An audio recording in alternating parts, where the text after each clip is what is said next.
Sveiki visi, šią gražią šiltą šeštadienio popietę ir pradeda mūsų diskusiją. Tai kai mane žmonės klausia, ką aš gyvenime darau, aš sakau labai paprastai. Medžioju vienaragius ir auginu angelams sparnus, kartais tramdau demonus arba auklėju, arba labai retais atvejais tenka egzorcizmų užsiimti, bet apie šitas ir kitas istorijas pakalbėsim vėliau. Tai prašau dabar kiekvieną mano pašnekovų tiesiog imti iniciatyvą ir mikrofoną į rankas ir prisistatyti savai žodžiais, kas jūs esat, kad auditorija jūs pažintų, jeigu dar nepažįsta iki šiol. Sveiki, aš esu Liudvikas Andriulis, esu investuotojas, didžiąją profesinio gyvenimo dalį praleidau nuobodžių technologijų sferoje, pardavinėjau mobilių telekomunikacijų apskaitos sistemas visame pasaulyje, o paskutinius metus investavau į RepSense, dirbtinio intelekto informacijos apdorojimo ir analizės platformą, kurią kartu su Mykolu Katkum bandom išvystyti ir padaryti iš to labai didelį verslą. Sveiki visi, esu Vlada Musvydaitė-Vilčiauskė, esu VOK15 programėlės įkūrėja ir vadovė. VOK15 programėlė turi virš 1 milijoną vartotojų, yra globali vaikščiojimo programėlė, kuri dabar nori tapti Strava nesportuojantiems žmonėms. Sveiki, esu Lukas Petrikas. Karjerą praleidau 2 vietose, tai pirmas buvo investicinis bankas Londone, o paskiau 15 metų Hongkongo akcijų biržoje, kur vadovavau strategiją ir paskiau inovacijoms. Ir prieš porą metų nusprendžiau daugiau laiko praleisti Lietuvoje ir pradėti investuoti startuolius, kaip sakant, tapti full-time angelu. Tai šiuo metu esu investavęs į 7 startuolius Lietuvoje ir 7 užsienyje. Tai bandysiu dar tą skaičių užsiauginti iki kokių 50 ir tada nebeliks laiko diskusijose dalyvauti. Ačiū kolegos, aš esu Viktorija Trimbel, aš vadovauju Coinvest Capital fondui, kuris yra valdymo įmonė, yra dukterinė Iltės įmonė ir taip pat Iltė yra mūsų vienintelis investuotojas. Tai per Iltę mes investuojam į Europoje veikiančius startuolius, kurie kūrė vertę Lietuvai, viešuosius pinigus iš Lietuvos valstybės ir iš Europos Sąjungos. Tai kai rinkau pašnekovus, aš norėjau, kad būtų atspindėtos visos startuolių, verslo angelų ar demonų pasaulio pusės. Ir mes turim Luką investuotoją, mes turim Vladą startuolio įkūrėją ir vadovę, ir mes turim Liudviką, kuris pradėjo kaip investuotojas ir tapo co-founderiu. Ir aš beklausydama diskusijų šito Iltės palapinėje supratau, kad mes visai netyčia, bet mes apie tai tyčia pakalbėsim šiek tiek vėliau. Iš esmės atstovaujam ir visas tas tokias 3 gana ryškes šios palapinės diskusijų leitmotyvus arba temas. Tai diasporos atstovas, žalumo, judrumo, sveikatingumo atstovė ir gynybos. Ir jeigu kalbėti apie gynybą, tai aš vėliau pakomentuosiu, kodėl Liudvikas ir RepSensas gynybą atstovauja, bet pradėkim dar nuo terminų. Kas yra verslo angelai? Gal ne visi tą terminą žinot. Verslo angelai yra žmonės, kurie investuoja gana ankstyvoje stadijoje ir jie investuoja ne tik savo pinigus, bet jie atneša tai, kas yra dar svarbiau. Tai yra ryšiai, kontaktai, patirtis. Nes dažnu atveju, jeigu tu kuri startuolį, ar labiau ar mažiau patyręs, tai yra vieno kelių žmonių komanda ir jie turi būti visų galų meistrai, ekspertai ir pagalba iš verslo angelų arba taip vadinamų smart money yra labai svarbi. Ir aš kadangi dar be kitų rolių esu Litbano Lietuvos verslo angelų tinklo valdybos narė, tai kartais irgi pajokauju, kad turim kelių rūšių angelus. Tai yra angelai filantropai, kurie investuoja, tai yra turtingi žmonės, turintys laisvų lėšų, jie investuoja tam, kad paskatinti inovacijas ir tolius antreprenystę. Yra angelai profesionalai, kurie, kaip ir Lukas sakė, diversifikuoja portfelį ten 20-50 ir tai jau tampa jų profesinė veikla. Yra besimokantys, kurie dar tik tai pradeda. Ir dar kitas yra aspektas, tai yra, aš manau, labai puikia erdvė savęs realizavimui, ypač jeigu, sakykime, tu dirbi kažkokio įmonėje, turi tam tikros patirties, atėjęs į startuolį kaip investuotojas, aktyviai prisijungęs, tu gali ir pats ugdyti savo verslumą.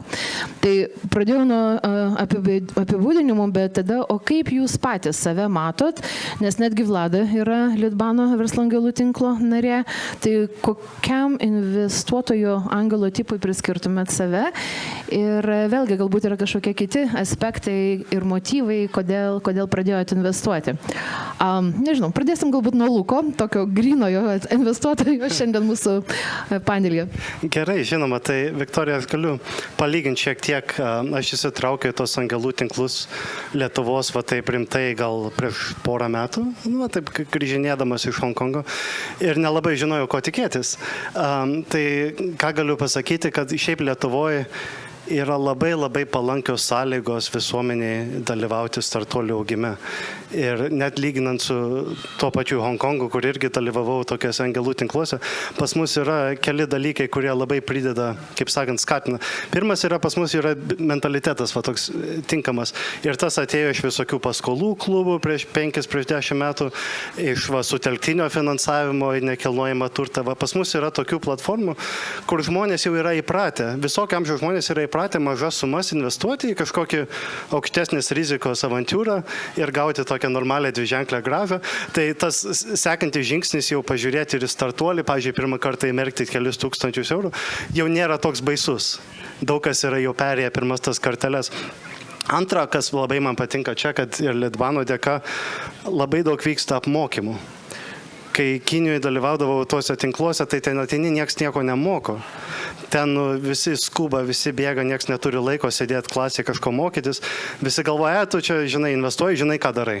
Bet taip nėra. Vis tiek visi žmonės pirmą kartą ateina ir jie neturi tų žinių, kaip su startuoliu šnekėti, kaip ten dėrėtis dėl kažko, kaip angelai, kokie lūkesčiai, kokios teisės. Tai kad Litbanas pas mus vykdo tos apmokymus ten 2 ar 3 kartų metus ir tai daro sėkmingai. Ir tos apmokymus eina tiek, kaip minėjai, vyresni žmonės, kurie nori pasidalinti patirtim savo verslo vilkai ir vilkės, bet eina ir va tokie jaunesni žmonės, kurie pirmą kartą gal patys dirba startuolį ir nori pažiūrėti, kaip ten konkurentams sekas ir taip toliau. Tai pas mus yra va tokia labai įvairi va ta bendruomenė investuotojų, kas mane labai pozityviai nustebino Lietuvoje, kad tikrai daug draugų pažįstamų, visi yra girdėję apie kažkokius tos angelų klubus ir gal tarp čia susirinkusi yra tokių, kur susidomėjo gal pirmą kartą ir šiandien gal jums atsakysim tos klausimus, kaip visa tai atrodo. Prieš pradedant, Vladai, beje, Lukas uždavė klausimą, ar yra šitoj mūsų auditorijai žmonių daugiau, kurie yra investavę kaip verslo angelas į startuolį? Jeigu pasirodytumėt, prisipažintumėt, ar dar nėra. Dar tik investuosit ateityje, ar ne? Tai mes pasistengsim sudomint, kad jūs tikrai investuotumėt. Vlada, tau žodis.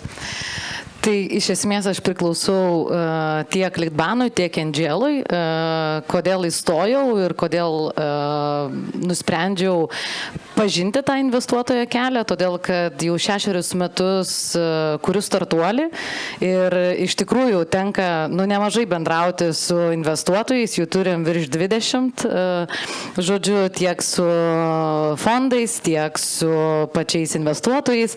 Ir aš kažkaip, kadangi pati užaugau būtent iš Lietuvos biznio angelų, nežinau, gerumo, patikėjimo, gal pradžioj net netikėjo, kas čia per nesąmonė yra tie žingsniai, čia kad investuoti, žinai, vien iš idėjos, matai tas užsidegusias, žinai, akis, tai galvoju, duosim tuos kelis ten tūkstančius, žinai, ir viskas, bet žinokit, tie keli tūkstančiai pačioj pradžioj buvo toks kaip auksas, žinokit.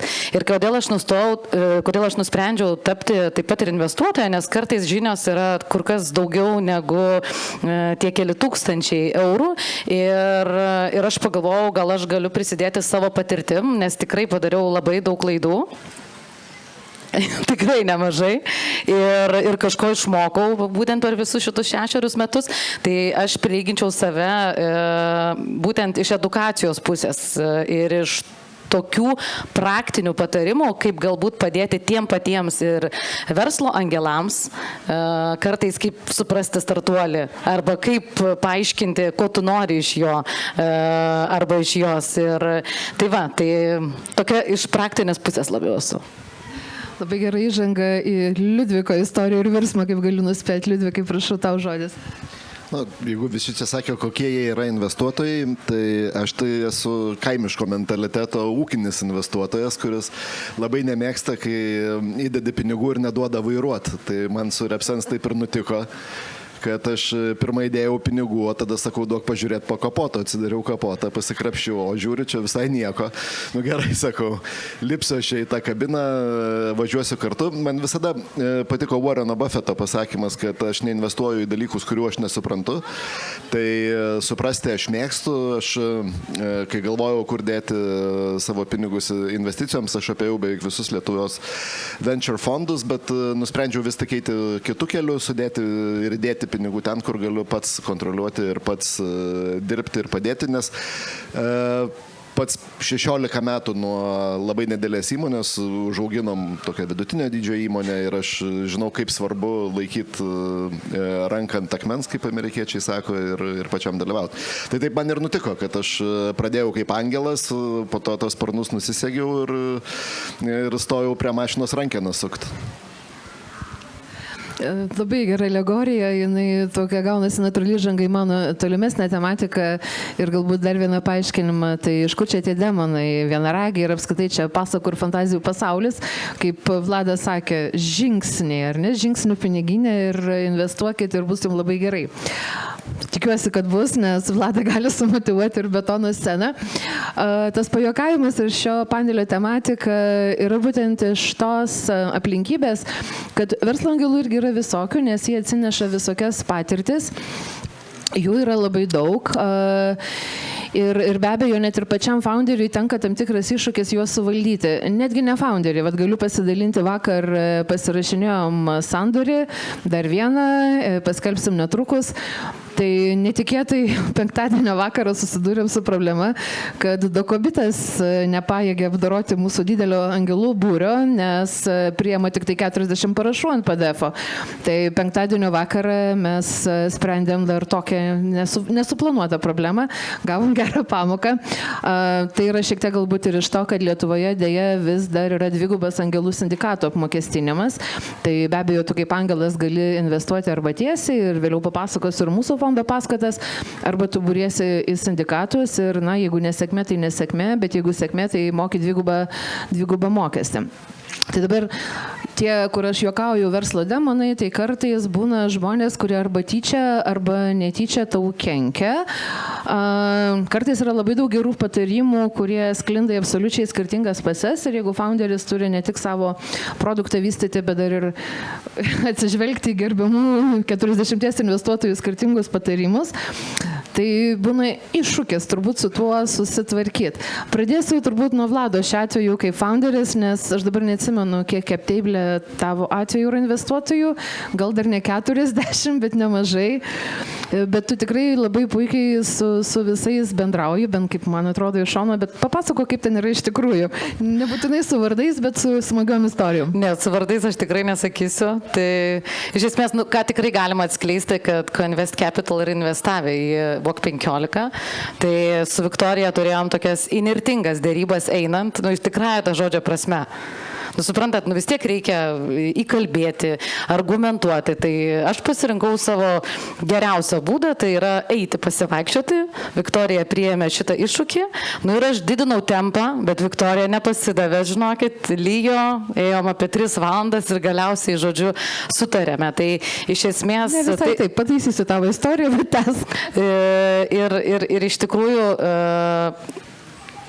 Pačioje pradžioje, kuomet 70 Ventures investavo į Walk 15, tai prieš pasirašant sutartį, žinokit, atrodo baisiai tos sutartys iš tikrųjų, atrodo, kad duosi visą savo gyvenimą iš karto.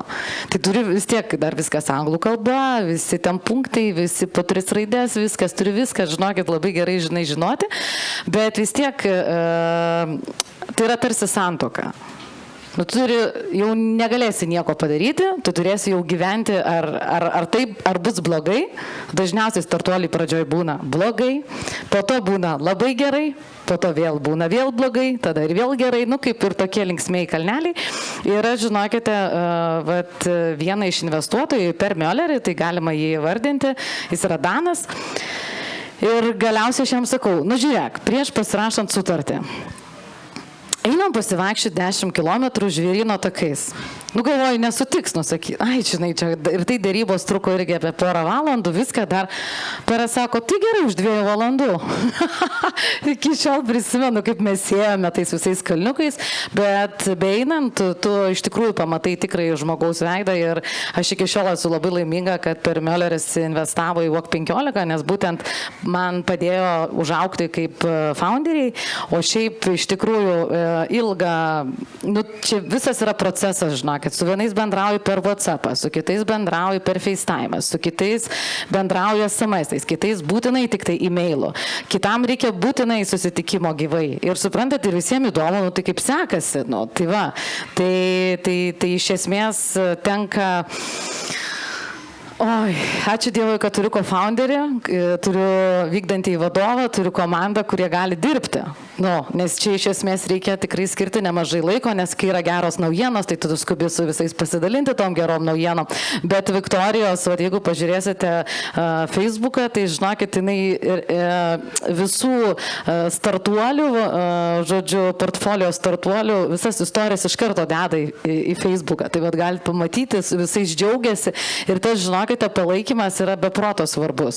Atrodo, kad ne tau čia vienai, taip, ar komandai, žinai, įdomu, bet taip pat ir įdomu ir patiems investuotojams, bet taip, kalbant vieną tokią gerą taisyklę, tai ką išmokau per 6 metus, tai žodžiu, nesidžiaugti investiciją, kol neįkrito pinigai. Tai šitą tikrai išmokau pamoką.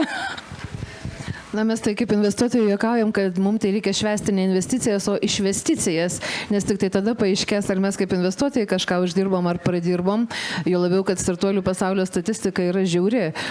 Taip iš kavos tirščių arba iš debesų paėmus, tam, kad gauti rizikos kapitalo fondo investiciją, tai mes atsirinkam kokį 1 iš 1000 besikreipiančių. JAV ta statistika dar aštresnė, koks 0,1–0,4%, o vėliau iš 10 investicijų, vidutiniškai 9 nusibaigia. Garbinga mirtim dėl įvairių priežasčių, gali būti tiesiog puikiai idėja, bet per anksti, ar ten pritrūko verslo gebėjimų inžinieriam ir panašiai.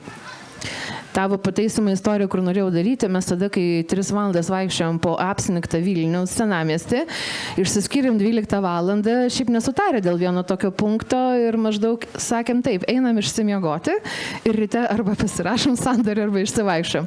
Tai pasirašėm, paskui pasirašėm dar vieną. Dar noriu, Vladai, tavęs paprašyti patikslinti istoriją ir tavo patirtį, kadangi tų angelų yra daug, patirtis skirtingos. Ar tavo atveju angelai tau skambina ne tik pasidomėdami, bet ir siūlydami įvairius patarimus, ar tu pati turi kažkokį, tai nežinau, taktiką, kada kam skambint, kada su kuo pasitart, ar su visais vienodai ryšys stengies palaikyti tais visais skirtingais kanalais? Iš esmės, net atsimenu, skaičiau pranešimą apie tai, kaip reikia bendrauti su investuotojais, nes tai yra visiškas menas, ką išmoksti per 6 metus.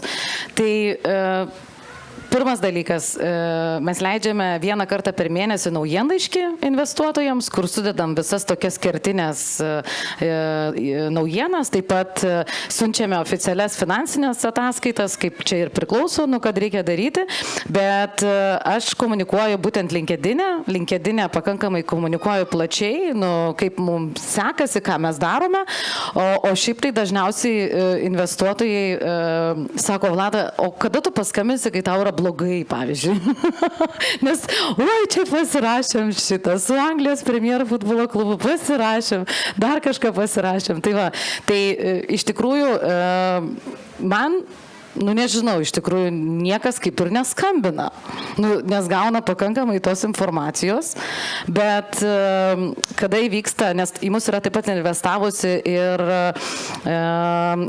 Europos komisijos vienas iš fondų, tai yra EIT Urban Mobility Impact Ventures fondas, tai ten iš esmės, įsivaizduokit, vis tiek, jie neįpratę galbūt prie tokių stiprių greičių, nes kuomet tu turi surinkti, virš 30 parašų. Aš žinokite, kažkaip taip mes išmokom visai gražiai su visais investuotojais surinkti praktiškai per parą. Ir, pavyzdžiui, iki šiol prisimenu, aš tik įdėjau ir viena iš mūsų investuotojų, įdėjau, atsimenu, irgi simboliškai ten buvo su laiko skaičiumi, su viskuo. Tai Rita Sakus iš karto pasirašė tą pačią vos ne, žinai, tą akimirką, kaip tik įdėjau, žinai. Tai va, tai čia toksai yra nelengvas iš tikrųjų darbas, bet man kaip žmogui labai patinka. Man labai patinka bendrauti, žinokit. Tai dėl to kažkaip nejaučiu kažkokio tai diskomforto. Kaip tik mane ramina kiti investuotojai, sako, turiu 2 minutės. Tas 2 minutės kartais kokią 1,5 valandos pavirsta, bet tikrai labai įdomi. Lukai, dabar tu visai iš kito kampo. Turi, kaip minėjai, 14 įmonių jau portfelį, 7 Lietuvoje, 7 užsienį. Aš nežinau, tu čia taip taikai, viena ten, ar taip gavosi. Kai kuriuose investicijose, kur irgi esam padarę kartu su mūsų fondu, tu užėmė tą fondo įgalioto atstovo poziciją ir taip sakant, padedi mums dirbti, pažinti startuolį, atstovauji mūsų interesus. Kokia tavo patirtis? Ar lengva, ar nelengva, su tokiu dideliu portfeliu, kaip founderė elgėsi, tu girdėjai, kaip elgėsi štai šita žavi founderė, kaip elgėsi kiti, kokie tavo pastebėjimai ir patarimai? Žavi founderė gerai elgėsi. Tiems, kurie, pavyzdžiui, galvoja, ką tas angelas iš tikrųjų veikia, parašo čekį ir viskas, labai skiriasi. Kai kuriuose įmonėse tas founderis gali net nežinoti, kad tu ten esi. Jeigu tu per kokį sindikatą ten investavai ar ką, tai ko gero nebent tu ten prieėjai per kokią konferenciją, gal ir nežinoti nei tavo vardo, nei kaip tu atrodai. Kai kuriuose tu būsi investavęs mažai, ten būsi ranką paspaudęs ar ką, bet iš tikrųjų investuoji, nes patinka istorija, bet ten pats negali daug vertės kažkiek pridėti, tai pasyviai taip stebėsi. Ir jeigu ten reikės kada parašą surinkti per parą, tai tada gausi e-mailą su dideliu raudonu šauktuku ir dėsi parašą, bet šiaip to bendravimo gal tokio nebus dvipusio. O kartais būna, kad įsitraukimas yra labai didelis. Ir jis gali labai skirtis. Aš, nežinau, prieš kokius 4 mėnesius sėdėjau tokioj palapiniai prie ryžių lauko šiaurės rytų Bangladeše ir dėjom ant laptopo finansinį modelį kartu su founderiu. Žodžiu, žinai, pasistatė ekraną, atsivežė tokiam maiše papildomą. Tai gali būti tas įsitraukimas irgi toks labai didelis, kai man skambina founderiai, tai daugiausia būna apie pasitarti apie kažką ten, ar su pritraukimų fondu, ar su strategija, bet labai dažnai skambučiai būna tokie, žinai, vėlai vakare, labiau emocinio pobūdžio. Nes vis tiek steigėjo darbas yra gan liūdnas ir vienišas. Ir gali būti paprasčiausia tokių momentų, kad kaip sumotyvuoti komandą. Ką man daryti ten, žinai, šį mėnesį negaliu algų sumokėti, nes dar neįkrito pinigai. Tai va dėl tokių dalykų žmonės labai pergyvena ir kai tą pamatai iš arti, kartais pasijauti, kad nėra tiek daug žmonių, su kuo jiems gali pakalbėti. Tai skambina Viktorijai, skambina man, skambina kitiems investuotojams, manau, ir dėl tokių dalykų kartais, kaip tampi toks kaip reikalų patikėtinis iš tikrųjų. Tai va tokių yra buvę kuriozų. O šiaip aš galiu papasakoti va tokių istorijų, kur kartais nekviečiami įsitraukia tie angelai, kurie tylėjo daug metų. Ir kada tai būna, ir kada gali kilti konfliktų, tai dažniausiai tai būna, kai įmonės laukia kažkoks sprendimas, kur nėra teisingo atsakymo, kur gali eiti keliu A, keliu B, ir laikas parodys, ar ten gerai pasirinkai. Ir kažkokia yra įtampa tarp, kaip sakant, 2 pagrindinių mūsų emocijų, tai yra gobšumo ir baimės.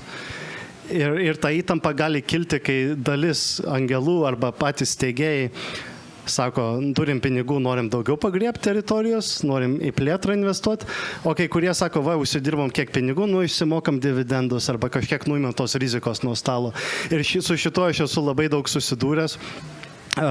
Ir būna, kai išsiskiria nuomonės ne tik tarpusavį tarp angelų, bet tarp angelų ir steigėjų, nes jie pradžioje investuodami nesuprato, kokie yra tų steigėjų lūkesčiai, kaip jiems atrodo tas gera investicija, kaip jiems atrodo tas exitas, ar tai bus po 5 metų, ar jie visą gyvenimą nenorės parduoti to startuolio, nes juos veda tas darbas ir jie nori tą daryti. Jeigu šitas pokalbis neįvyksta investuojant, anksčiau ir vėliau jis įvyks. Ir jis gali įvykti tokiam aplinkybėm, kad jūs suprantat, kad jūsų nuomonės visiškai išsiskyrė. Ir aš dar, jeigu galiu, papasakosiu trumpą istoriją. Šiuo metu, būtent turiu startuolį Rytų Afrikoje, kuris gamina kažką susijusiu su žemės ūkiu, tokį organinį purškalą. Ir startuoliui, žodžiu, pardavimai nėjo, banko sąskaita vis mažėjo, ten yra keli visi, keli angelai, bet jau gal metus nebuvo pritraukta naujo kapitalo. Ir staiga vieną dieną founderis visiems parašo, tipo screenshotą, banko sąskaitoje liko $320. Ir sako, viskas, ant ribos esam, bet turim vieną labai gerą lydzą, bet jis yra kitam pasaulio gale Indonezijoje. Ateis reakcija tokia buvo, kaip šuniuko. Pusė angelų pradėjo lot, sako, kur? Indonezijoje, bet mes esame Afrikos biznis, nieko bendro su Indonezija. Sako, už €320 yra biletas, gali ten pačią pigiausią avialinę nuskristi iš Kenijos į Indoneziją ir pažiūrėti, kas ten yra. Grįžti pinigų nėra. Ir founderis sako, pirkau tą biletą ir skridau. Ir mes angelai susimetėm jam vargšui apmokėti 2 savaitės viešbutį Džakartoje ir jis pasirašė sandėrį, kuris tą įmonę ko gero atgaivins. Bet visą tą einant, tada supratom, kad pusė angelų visiškai galvoja, kad čia pamišusi idėja, kažkur mesti dar kišti pinigus, kur jau sudegino iki nulio skaityk, o kita pusė angelų sako, Indonezija, kaip gerai. Sako, kaip mums atėjo, žinai, pradėjo visi džiaugsmingai loti. Bet šito mes nebūtumėm žinoję, jeigu nebūtų tokios situacijos kilę, kur tokia įtapa.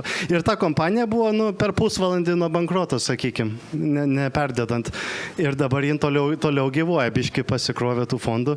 Tai būna tokių situacijų, kur, kaip Vaida pasakoja apie tos kalniukus aukštyn žemyn, kur tie žemyn gali būti labai žemyn, po žeme.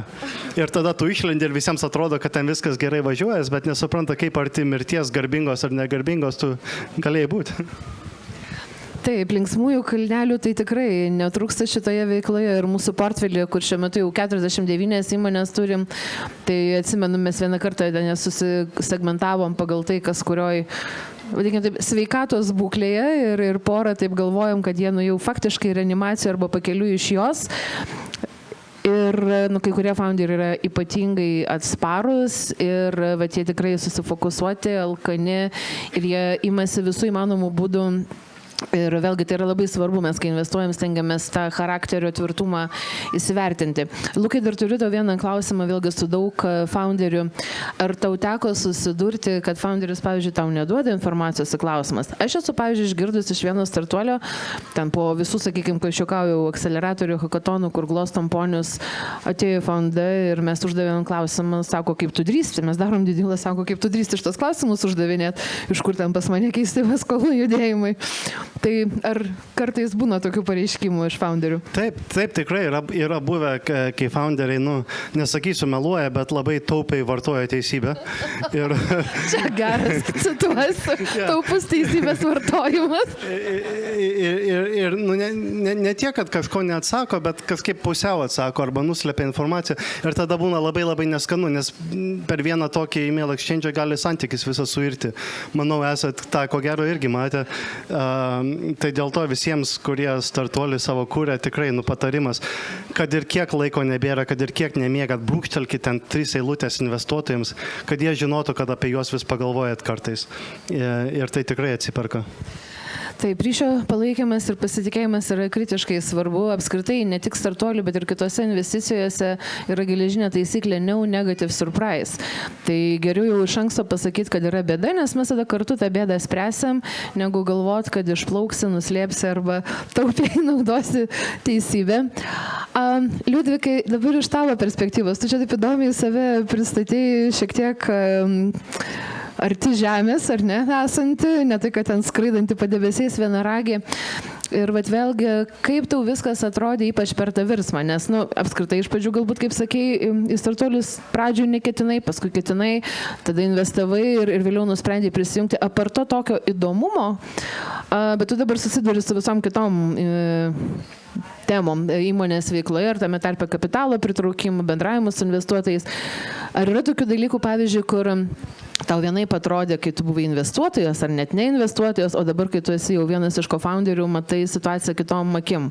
Gal irgi turi kokių įdomių istorijų pasidalinti? Jo, tai jeigu žengt porą žingsnių nuo šitos scenos atgal ir pažiūrėti visą tą startupų ir venture ekosistemą, tai iš toliau žiūrint, tai atrodo košmaras, nes idealiu atveju tu esi vienas akcininkas ir pats dirbi ir priimi visus sprendimus. Tai čia yra kita spektro pusė. Tu gali turėti 20 žmonių, kurie ir organizacijų, ir fizinių asmenų, ir organizacijų, kurie tavo investuotojai, kurie visi turi skirtingas patirtis, visi turi skirtingus lūkesčius, visi yra dažnai patyrę verslininkai su savo nuomonė, dominuojančiom asmenybėm, noru pasidalinti ir tau patarti ir padėti. Ir šiaip atrodo, kad visiškai nevaldomas turėtų būti procesas. Aš esu matęs akcininkų konfliktų, kur yra 2 akcininkai, 3 akcininkai. Mes žinom, buvo labai garsus 10 akcininkų susibūrimas, kurie visi kartu dirbo ir tikrai buvo aktyvūs akcininkai ir tai sugebėjo susirieti.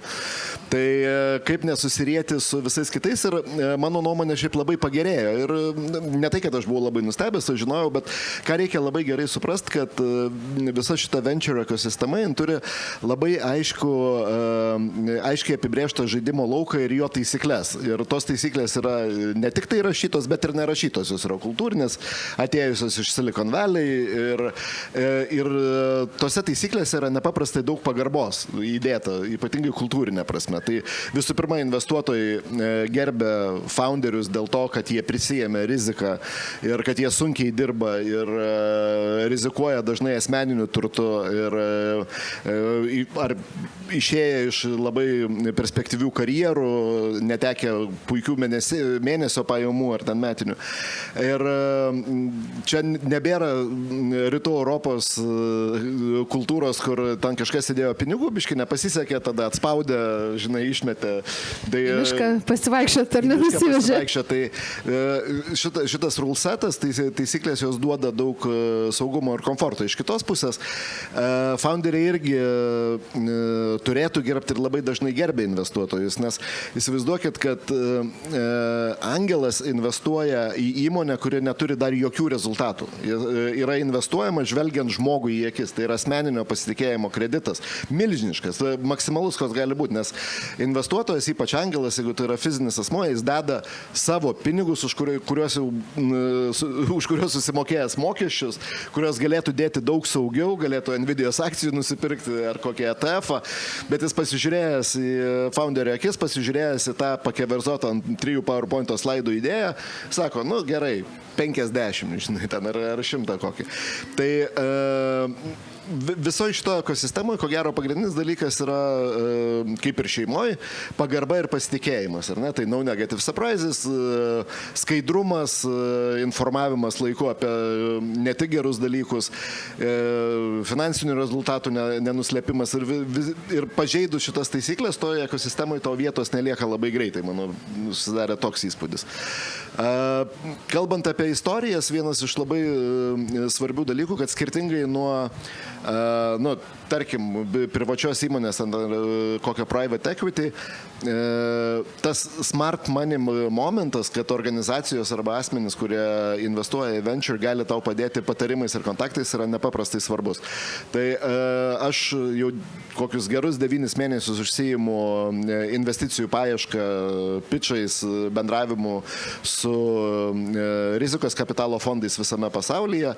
Ir žinot, kas man daugiausia padeda šitame procese?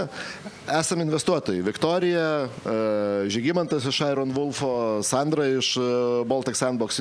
Jie yra mano mokytojai, jie atveria savo kontaktus, jie daro introductionus. Ir aš niekur nesu taip matęs, kad dirbantis, executive lygis vadovų taip glaudžiai dirbtų su atrodytų pasyviais akcininkais, kurie turėtų tik tai gauti kažkokią ataskaitą ar WhatsApp žinutę. Tai šioje ekosistemoje man dirbti gal net yra komfortiškiau negu prieš tai, kur mes buvom 7 akcininkai, visi 7 darbuotojai ir kadangi taisyklės buvo apibrėžtos labai bendrinė akcininkų sutarty, tai tų konfliktų, ką daryti, kaip išsimokėti, kada išsimokėti dividendus, atidaryti nuo geografinį, atidaryti tikrai netrūko. Čia jų, kaip nebūtų keista, nepaisant to, kad tam cap table yra gal ten 30 parašų ar 20 parašų iki 40. Aš tų nesutarimų matau kur kas mažiau negu kur kas mažesnėse akcininkų grupėse. Taip, geras tavo pastebėjimas, Liudvikai, ir šiaip atsakant į klausimą, kodėl, tai atsakymas, aš turbūt atsakysiu už savo fondą, bet manau, kad kolegos Žygimantas, Sandra, ką tu minėjai, žiūri taip pat, mums rūpi. Ir jeigu žiūrėti mūsų fondo vertybės, tai mes turim tos 3C. We care, we are curious, tvarsime, mes domimės įvairiomis sritimis ir we stay competent, netgi kai kyla konfliktai. O kalbant apie konfliktus arba jų galimą buvimą arba įsivaizdavimą, tai yra tos rašytos taisyklės, akcininkų sutartis, kur ir Vlada galbūt pradžiai minėjo. Ir aš kartais turiu anekdotinę istoriją, vėlgi iš praktikos. Nes iš esmės yra netgi pajuokavimas, va tu sakė apie vedybės, kad yra daug lengviau ir pigiau išsiskirti su vyru ir žmona negu su rizikos kapitalo fondu. Tose taisyklėse mes bandom apsirašyti daug tų visų įvairių situacijų. Investuotojai iš esmės turim, nors nedaug galbūt akcijų, bet turim kontrolę tam tikriem svarbiausiam sprendimam. Ir kartais tos diskusijos užima labai ilgai. Ir netgi vienu atveju aš atsimenu tą sandorį, vėlgi be pavadinimų, mes labai buvo patyrę ir yra founderiai, nemažai investuotojų. Investicija buvo pradinė ir gana nedidelė ir aš jau vienu metu sakiau, kad kolegos, mūsų čia sėdinčių laikas, kurį mes jau skiriame dėrybom ir dar reikės skirti, nes dar reikia šį bei tą padaryti, kainuoja brangiau negu tą investiciją. Tai ten mes bandėm apsirašyti netgi, kas bus, jeigu pikto žmonos skirsis, ir aš tada pažiūrėjusi founderius sakau, kiek turit žmonų, eikit susirašykit vedybinės sutartis, nes aš nenoriu tuose ginčiuose dalyvauti. Ir turbūt juokingiausia buvo istorija, kadangi irgi tu įsivaizduoji visokius rizikos scenarius ir dėrybose kartais, aš kaip Mergers Acquisitions patirtis, tai aš tą 30 metų esu mačius. Čia kaip ir su vedybinė sutartim, ar ne? Liepsnoja karšta meilė, tu bandai pasirašyti vedybinę sutartį, kas bus, ten nežinau, skyrybų neištikimybės ir turto dalybų atveju. Tai atsiranda tam tikras ir, psichologinis tonas. Ir aš jau vienu metu atsimenu, tuo metu išsiveržė ugnikalnis Islandijoje. Ir aš galvoju, kad aš juokauju, taip pusiau sarkastiškai, sakau, žiūrėkit, kolegos, pamiršom apsirašyti, kas bus, jeigu išsiverš ugnikalnis Gedimino kalne. Ir vienas founderis sako, Viktorija, tu teisi, aš turėjau patirtyje dėrybas, kai aš sakiau, reikia ir žemės drebėjimo atvejus apsirašyti ir manim niekas nesitikėjo, šaipėsi ir už 2 valandų Vilniuje sudrebėjo žemė.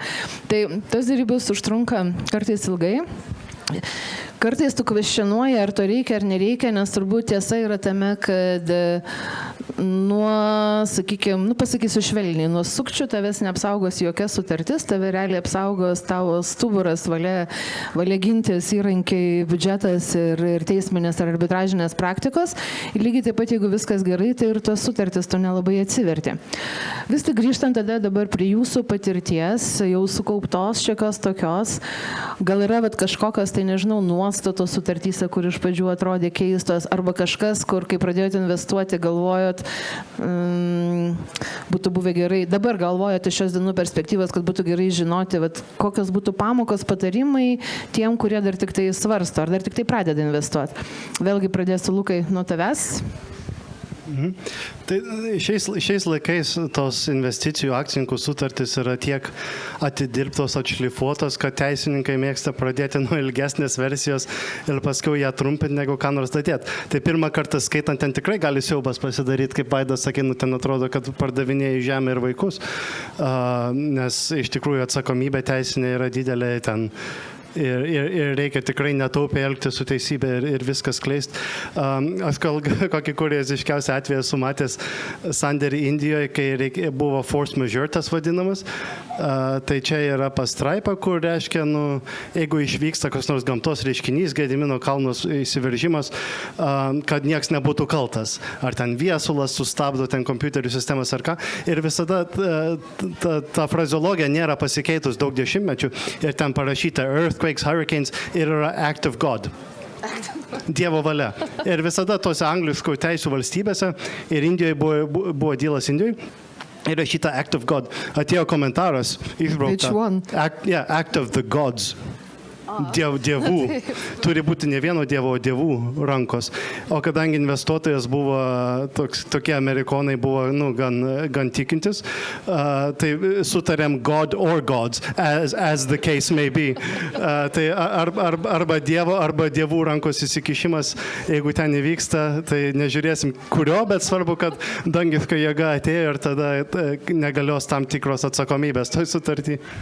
O Vilnių ir demonų neapsirašėt kur nors, nes mes labai vėl grįžtam prie tematikos panelio.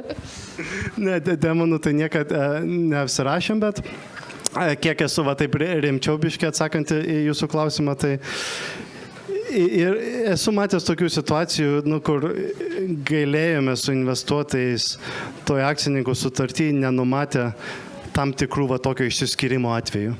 Ir kartais labai išsamei būna aprašytas tas vadinamas bad leaver, kai kas nors palieka įmonę, sakykime, negražiuoju, tai arba jo išmetame iš darbo, ar kaip nors prisidirba, ar ten pas konkurentą nueina. Ir tada visokios formulės būna, kaip ten jų akcijas dalinti, kiek jie pasilieka, kiek ne. Bet iš tikrųjų vieną kartą buvau tokioje situacijoje, kai tos skyrybos įvyko tokiu būdu, kuris buvo beveik neįmanomas numatyti. Ir nesupratom, ar tas žmogus išėjo ar geruoju, ar bloguoju. Ir buvo didelis ginčas, ar tam žmogui ten leisti pasilikti kažkiek tų savo akcijų, ten sunkių darbų uždirbtų, ar atimti. Ir vėl kilo konfliktas tarp investuotojų ir kai kurie agresyvesni fondai sako, ne, žmogus išeina, kadangi jis čia nebedirba, mums jis nereikalingas, mes norim visas akcijas atimti ir galų gale teko už tai balsuoti. Kas retai būna, kad reikia balsuoti, nes yra toks didelis nuomonių išsiskyrimas. Ir vos viena pusė laimėjo. Tai reikia labai atsargiai pagalvoti, kad ir nesinori pradžioj galvoti, kaip gali atrodyti tos skyrybos, bet jos tikrai būna. Ir, kaip sakei, 9 iš 10 užsilenkia. Tai tokių skyrybų būna gal daugiau negu mano. Tai jo. Vladai, iš tavo perspektyvos, kai founderės, kokios galbūt sąlygos tau atrodė varžančios, arba kur galbūt džiaugiesi, kad jas turi, lygiai taip pat net yra ir pas jūs, bet ten gražus pasikeitimai, išėjimai, likvidumas, sakykime, ką galėtum pridėti iš tos perspektyvos? Iš esmės, tai aš labai gerai prisimenu, kai pirmą kartą pasirašiau su fondu, būtent su 70 Ventures tą sutartį. Tai pirmą kartą, kaip man atsiuntė tą sutartį, žinok, sakau, ne. Aš jos nepasirašysiu. Eik, tu galvoji, neužauksiu aš 10 kartų. Nesvaikit, aš dar Lietuvoje nieko nepadariau. Kaip aš galiu čia, aš kaip sportininkė žiūriu, jeigu aš pažadu, tai taip ir bus, reiškia. Tai aš turiu, man sako, Vlada, tai tu meluok, visi meluoja, pradžioj, auksim 10 kartų, ten dar kažką. Nesakau, aš nemanau, kad aš čia galiu padaryti. Tada antrą kartą susitikome vėl su 70 Ventures, tai ten, žiūrėk, sako, tai kas tau nepatinka toj sutartį? Tai pasikviečiau, teisininką, ten išbraukė tokius baisiausius ten punktus, ten kaip maždaug, tikrai atrodo, kad tu savo visą asmeninį turtą iš tikrųjų, tu nori stengtis, kad žmonės sveikiau gyventų, o čia viską prarasi, žodžiu, jeigu kas nors neatsitiks. Maždaug toks stilius buvo, bet labai smagu, kad Per Mölleris patyręs investuotojas, investuoja tikrai labai crazy dalykus ir jisai matęs turbūt founderių ne vieną ir žino, kaip su jais reikia bendrauti. Tai sako, rodyk, kas tau nepatinka. Tai jisai išbraukė visus šitus punktus, tada vis tiek kažkaip grįžtų namo, galvoju, aš negaliu, netikiu pati, kad tai bus, neužauksimės. Ir antrą kartą pasakau, ne, fondui. Tu prasme, tikrai, kas taip. Ir tada jisai, jis aišku įsižeidžia, turbūt, ir tada jisai man skambina po pusės metų, aš jam nekeliu ragelio, nes galvoju, kad skambina, tie, kurie pinigus nori išvilioti. Jis man parašo žinutę, po velnių tu gali pakelt ragelį ar ne. Aš pakeliu. Vladas sako, dabar arba niekada. Aš pažiūrėjau, kad per pusę metų aš paaugau taip, kaip aš planavau. Nu gerai, sakau. Ir žinokite, iki šiol mes turime šitą sutartį, jau praėjo tiek pat laiko. Ir kuomet Mantas Mikuckas taip pat investavo į WOK15, jis man atėjo ir sako, žinai, tai Vlada, aš noriu, kad tavo sutartis būtų founders friendly, žinai, aš čia į founderių pusę. Taras juokiasi, žinai, taip patikėk, jinai draugiškesnės neturėtų, žinai, ta prasme, kaip yra. Tai pačioj pradžioj reikia iš tikrųjų suprasti, kad jeigu tave investuoja, tai tu turėsi atiduoti 10 kartų. Čia nėra faina. Žinai, kai visi džiaugiasi, investicijos pritraukiam, aš įsivaizduoju, Dieve mano, tai kaip čia dabar reikės viską, žinai, pragrąžinti, nes kartu ir pačiai komandai sakau, žiūrėkit, kodėl mes dar neturėjom 5 metus ofise kėdžių prie vieno stalo, todėl, kad mes, neuždirbom tam. Tiesiog, tai yra, tu turi tiesiog jausti didžiulę atsakomybę prie to paties ir aš labai, žinai, žiūrėjau moteriškai labai, kadangi buvau pradžioje, kaip ta vadinasi, alone founder, žodžiu, red flagas visiems investuotojams, žodžiu, čia viena sukūrė, sugalvojo, nes tuo metu niekas nenorėjo tiesiog prisidėti nemokamai ir dirbti, žodžiu, tai teko pačiai ir mokėjau programuotojai tuomet savo pinigus, o pati savo beveik nesimokėjau pinigų, žodžiu, ir gavosi toksai dalykas, kad aš labai moteriškai pagalvojau, gerai, tai reikia pritraukinėti po labai mažai, kad kada bus, nežinau, vis tiek founderis turi savo viziją, kad niekas jos nepakeistų, nes akcijų, žinot, kai skaičius yra mažesnis nei visos daugumos, tada tu neturi kažkokios įtakos. Tai iki šiol investuotojai labai stebisi, kai pamato mūsų cap table, kad kiek iš tikrųjų mes kaip founder teamas turime akcijų vis dar, po tiek iš tikrųjų laiko. Ir tą išmokau labai, bet irgi taip pat turiu tokius investuotojus, kur aš turiu paskambinti ir sakyti, žiūrėk, dabar aš tave kreipiuosi kaip į draugą, ne kaip investuotoją. O tu man gali patarti, ar sutikti man su šito punktu, ar nelabai. Ir tada, žinai, tau pasako, aš sako, kaip investuotojas, sakyčiau tau kitaip, bet kaip draugas, pasitark dar, žinai, čia iš tos pusės. Bet aš nuo pat pradžių, kuomet jau priėmiau pinigus, aš pradėjau tartis ir padariau tokią kaip neoficialią valdybą. Nes aš manau, kad kai tu išgirsti 5 skirtingas nuomonės, ką ir kaip tau elgtis, tau yra žymiai, iš tikrųjų lengviau priimti tam tikrus sprendimus. Ir tavo tokia istorija kartais būna, žinai, kad iš tikrųjų pasirašai sutartį, čia džiaugiesi, bet ima tau ir neperveda tų pinigų. Aš buvau šitoje situacijoje. Ir tada, žinai, kaip pat ir sako, kad reikia visą laiką bendrauti, kai ir tau kartais yra blogai, tuomet sušaukėme visus akcininkus, pasikalbėjome ir jie išgelbėjo įmonę, tai šiuo atveju galiu pasakyti Rita Sakus, turiu jos laišką, Rita, jeigu klausai, tai ačiū dar kartą.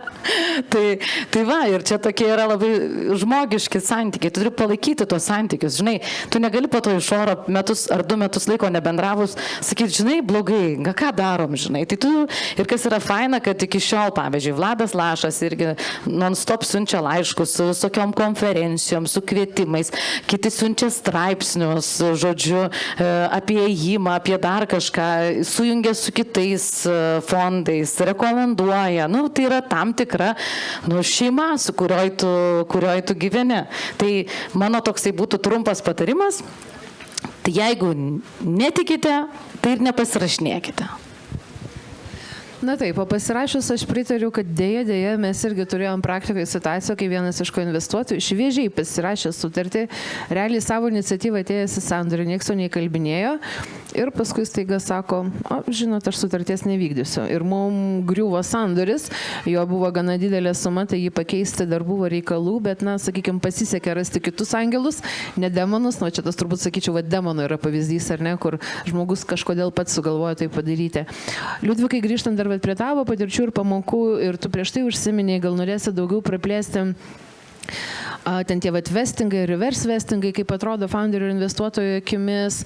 Ir dar taip pat atlygio klausimas, kaip ir minėjai, žmonės ateina atsisakydami didelių pajamų. Yra tai įprasta savoka startuolių pasaulyje bootstrappingas, kas lietuvių analogas būtų užsiveržti diržą. Tik aš mėgstu pajuokauti, diržą veržti reikia ant liemens, o ne ant kaklo. Kokia tavo patirtis, kaip į tai žiūri ir vat, vėlgi per tą dualę prizmę ir kaip investuotojas ir dabar kaip co-founderis? Tai jeigu grįžtant prie tų baisiųjų kontraktų, kurie čia labai kažkaip atrodo baisus, tai kas yra su amerikonais pasirašinėjęs kokį desnį kontraktą, tai čia neišsigas nieko. Ir kaip Lukas labai teisingai pasakė, jie yra gan standartizuoti ir aš asmeniškai ten nieko labai baisaus nematau. Ir gal nematau dėl to, kad yra šiek tiek pasikeitus kultūra. Minėjai apie agresyvesnius fondus.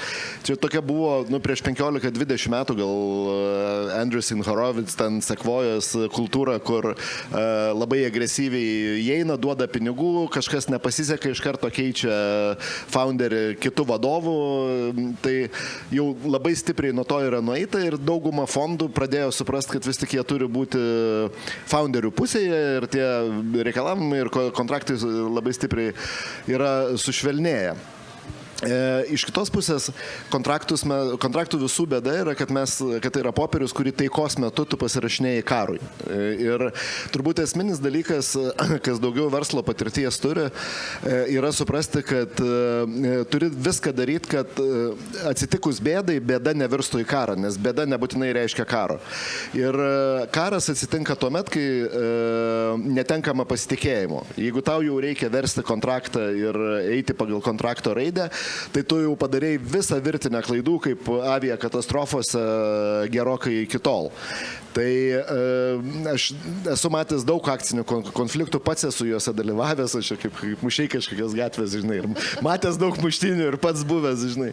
Tai aš niekada nemačiau, kad galutinis sprendimas būtų pagal kontrakto raidę. Kiek yra išlikę pasitikėjimo, vis tiek kompromisas yra pasiekiamas pagal tai, kiek tu pasitikė tai žmonėm ir kiek jiem yra svarbu vis tik iš to išlipti ne su ego pergalė, o su finansinė. Ką dar galėčiau? Turbūt galėtum, aš turiu klausimų, bet mūsų diskusijai liko 10 minučių, mes tenksimės būti punktualus. Galbūt auditorija turi klausimų, norit užduoti? Ar norit toliau klausytis visokių pokštų ir istorijų? Tai apie demonus papasakot šiek tiek. Čia labiau nesantuoka, čia labiau sielos pardavimas velniui. Nu taip, su tais pardavimais velnių, ne velniai, mes vis tik tai ragai. Kaip? Kur lieka vienas.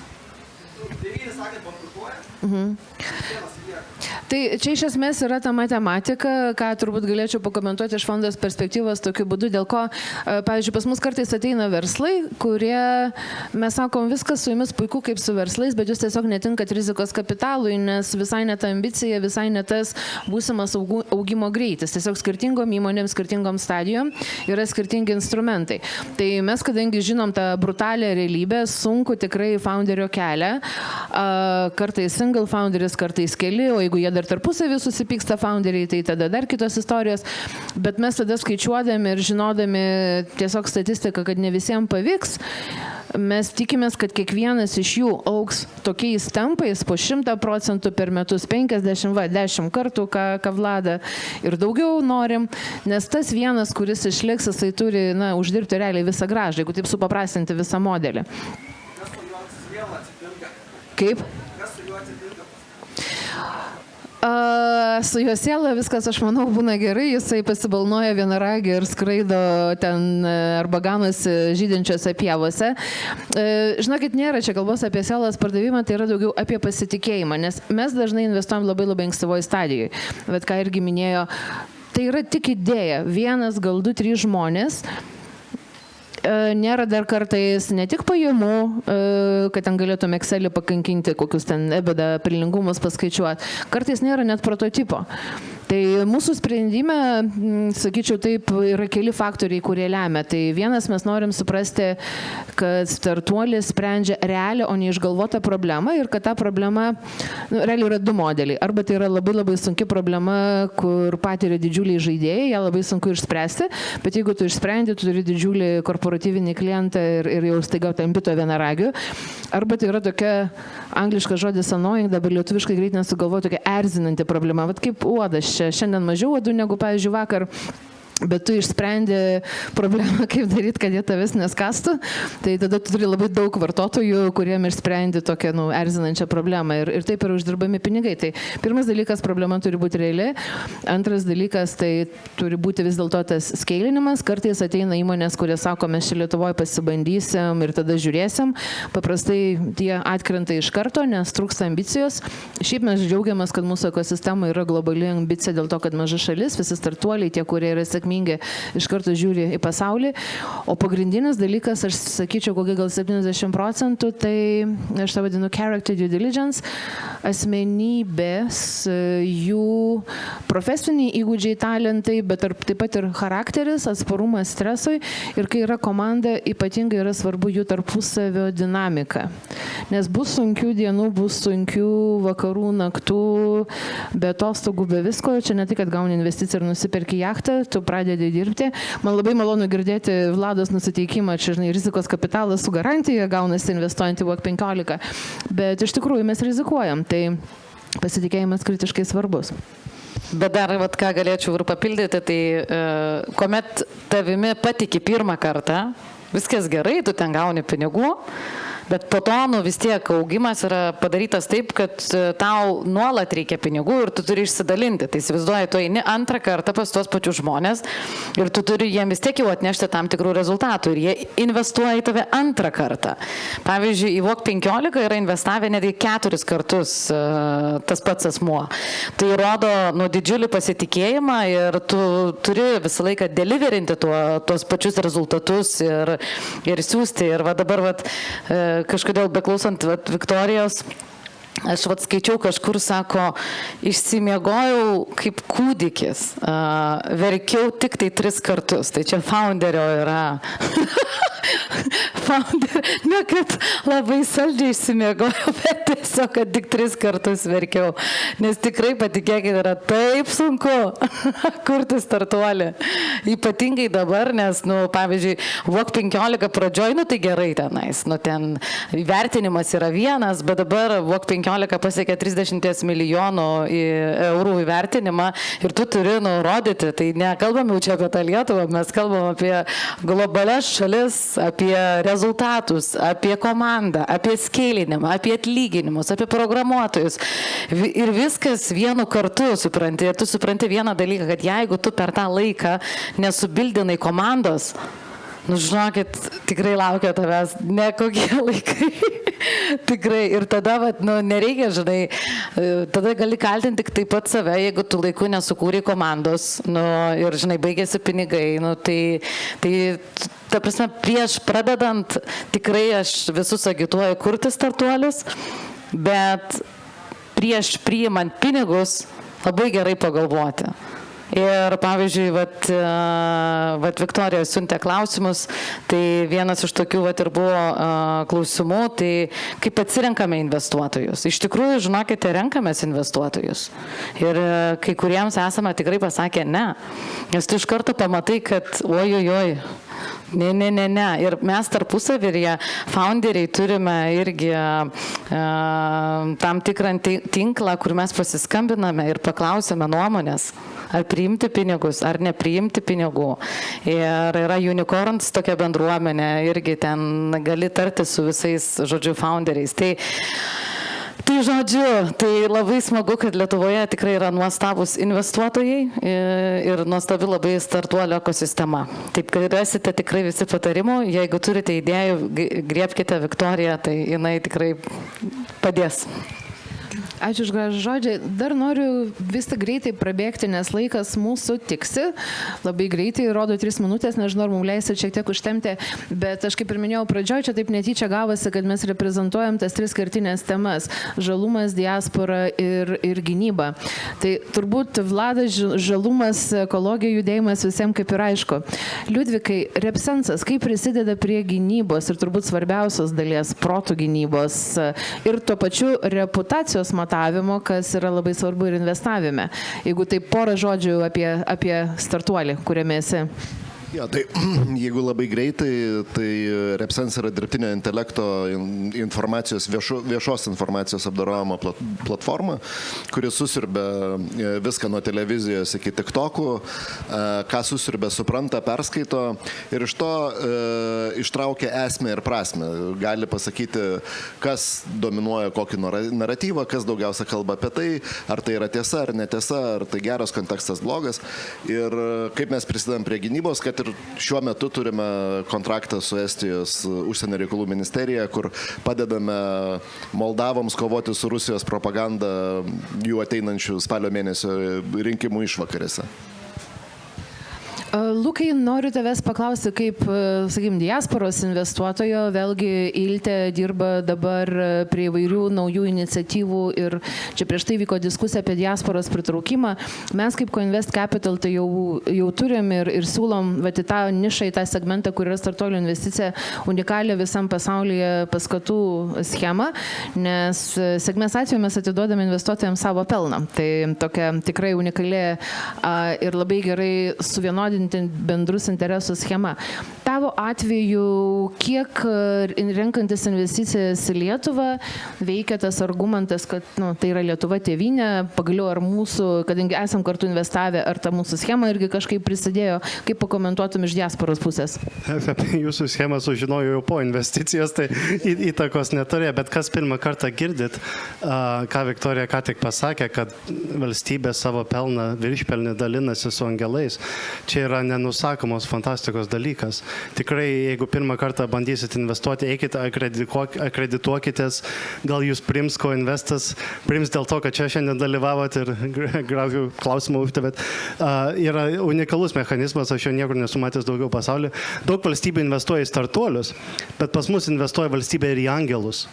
Ir į tinklo vystymą nesuprantam, kad pas mus tas rizikos kapitalo industrija dar nėra tiek užaugus, kad temptų tiek verslų, kiek mums reikia užauginti. Tai, ką daro Coinvestas, yra tikrai fantastika. Ačiū už gerą žodį. Minėjot, tarp kitko, jeigu norit pradėti investuoti, tai Lietuvos verslo angelų tinklas skelbia, netrukus prasidės 12 angelų mokykla. Ten galima kartu su bendraminčiais išmokti investuoti ir investuoti nuo 2,5 tūkstančio, kas yra pakankamai nedidelė suma.